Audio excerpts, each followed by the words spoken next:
আসসালামু আলাইকুম রহমতুল্লাহ বরকাত। আশা করি সবাই ভালো আছেন। বর্তমান বিশ্বের প্রেক্ষাপটে ইরান এবং ইসরায়েলের ভিতরে যে যুদ্ধ চলতেছে, এই যুদ্ধের ভিতরে আমাদের কী করণীয় এবং আমরা কতটুক আশাবাদী যে ইরান ইসরায়েল দুটোটার ভিতরে যুদ্ধ চলতেছে। ইসরায়েল এমন একটা দেশ, তারা হচ্ছে আপনার হিংসুটে এমন এক ধরনের জাতি, তারা মানুষের কখনো ভালো দেখতে পারে না। সবসময় শুধু মানুষকে হিংসা করে, মানুষকে মারে, মানুষের দেশ দখল করার জন্য চিন্তা ভাবনা করে।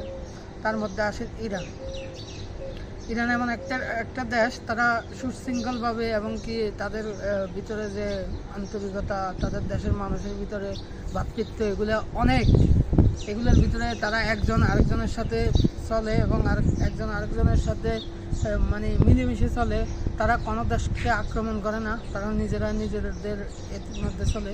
এই জন্য এই পুরো মধ্যপ্রাচ্যের ভিতরে একমাত্র ইরানকে ভয় পায় আমেরিকা বলেন, ইসরায়েল বলেন।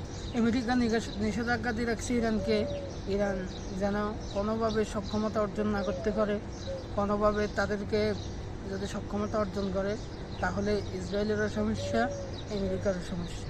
তো আমরা অত্যন্তভাবে আপনাদেরকে জানাচ্ছি যে আপনারা ইসরায়েলকে বর্জন করুন এবং ইরানকে সাপোর্ট করুন।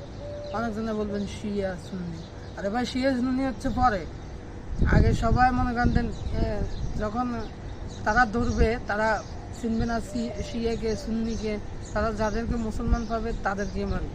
অতএব আমরা সবাই আসি এবং তাদের পাশে দাঁড়াই এবং